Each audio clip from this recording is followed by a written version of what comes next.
আজকে কি বাজার করলাম, কি রান্না করব সেটা আপনাদের সাথে শেয়ার করব। আসসালামু আলাইকুম, সবাই কেমন আছেন? এখানে একটা 1.5 লিটারের পানির পাত্র কিনেছিলাম রাত্রে খাওয়ার জন্য। পানি টানি রুমে রাখতে হয়। আর হচ্ছে লেবু, শসা, কাঁচামরিচ, মাছ, বেগুন, করলা, পটল, বরবটি, আম আর হচ্ছে কলা। এখানে পেঁয়াজ, রসুন, আলু, ডিম ছিল, টিস্যু পেপার ছিল 2 রকমের, গুঁড়া দুধ আর হচ্ছে হলুদের গুঁড়া, ভীম সাবান, ব্রাশ। কয়েকদিন ধরে যেই কয়েলটা খুঁজছিলাম সেটা পেলাম না, যেটা পেয়েছিলাম সেটাই নিয়ে আসলাম।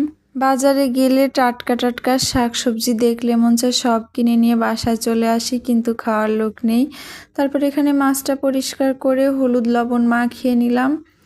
আমি হচ্ছে মরিচের গুঁড়া খুবই কম ব্যবহার করি। মরিচের গুঁড়া দিলে তাড়াতাড়ি হচ্ছে পুড়ে যায়, মাছটা তেমন একটা ভালো ভাজা হয় না।